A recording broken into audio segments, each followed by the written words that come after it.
इंद्र द्वारा काम का स्मरण, उसके साथ उनकी बातचीत और उनके कहने से काम का शिव को मोहने के लिए प्रस्थान।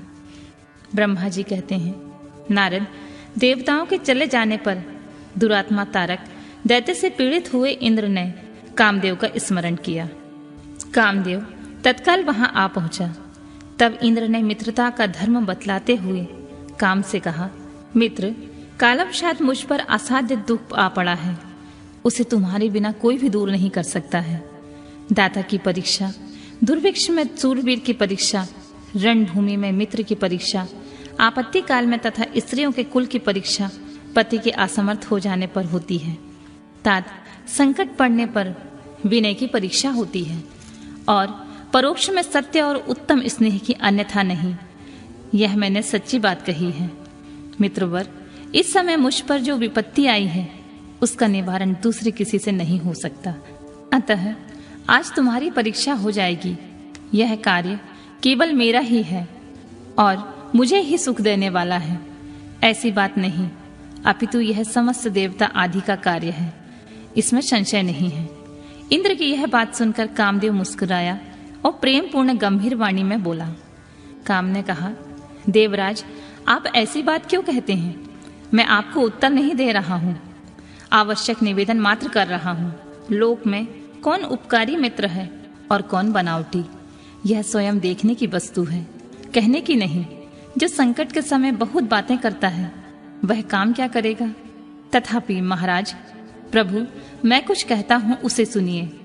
मित्र, जो आपके इंद्र पद को छीनने के लिए दारुण तपस्या कर रहा है, आपके उस शत्रु को मैं सर्वथा तपस्या से भ्रष्ट कर दूंगा। जो काम जिससे पूरा हो सके, बुद्धिमान पुरुष उसे उसी काम में लगाएं। मेरे योग्य जो कार्य हो वह सब आप मेरे जिम्मे कीजिए। ब्रह्मा जी कहते हैं, कामदेव जी का यह वचन सुनकर इंद्र बड़े प्रसन्न हुए। वे कामनियों को सुख देने वाले काम को प्रणाम करके उससे इस प्रकार बोले। इंद्र ने कहा, तात, मनोभव, मैंने अपने मन में जिस कार्य को पूर्ण करने का उद्देश्य रखा है उसे सिद्ध करने में केवल तुम ही समर्थ हो, दूसरे किसी से उस कार्य का होना संभव नहीं है।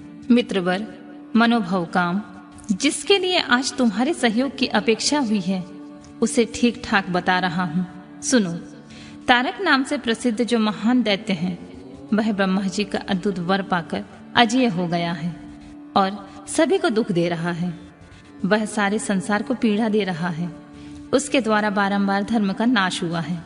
उससे सब देवता और समस्त ऋषि दुखी हुए हैं। संपूर्ण देवताओं ने पहले उसके साथ अपनी पूरी शक्ति लगाकर युद्ध किया था, परंतु उसके बाद उसके ऊपर अस्त्र शस्त्र निष्फल हो गए। जल के स्वामी वरुण का पाप टूट गया। श्री हरि का सुदर्शन चक्र भी वहां सफल नहीं हुआ। श्री विष्णु ने उसके कंठ पर चक्र चलाया, किंतु वह वहां कुंठित हो गया। ब्रह्मा जी ने महायोगेश्वर भगवान शंभु के वीर्य से उत्पन्न हुए बालक के हाथ से उस दुरात्मा दैत्य की मृत्यु बताई है। यह कार्य तुम्हें अच्छी तरह और प्रयत्न पूर्वक करना है। मित्रवर, उसके हो जाने से हम देवताओं को बड़ा सुख मिलेगा। भगवान शंभु गिरिराज हिमालय पर उत्तम तपस्या में लगे हैं। वे हमारे भी प्रभु हैं, कामना के वश में नहीं हैं, स्वतंत्र परमेश्वर हैं।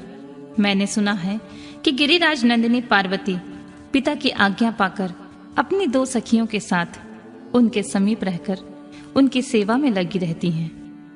उनका यह प्रयत्न महादेव जी को पति के रूप में प्राप्त करने के लिए ही है, परंतु भगवान शिव अपने मन को संयम नियम से वश में रखते हैं। मार जिस तरह भी उनकी पार्वती में अत्यंत रुचि हो जाए वैसा ही प्रयत्न करना चाहिए। यही कार्य करके तुम कृतार्थ हो जाओगे और हमारा सारा दुख नष्ट हो जाएगा। इतना ही नहीं, लोक में तुम्हारा स्थायी प्रताप फैल जाएगा।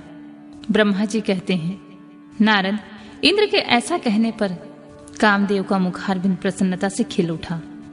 उसने देवराज से प्रेम पूर्वक कहा, मैं इस कार्य को करूंगा, इसमें संशय नहीं है।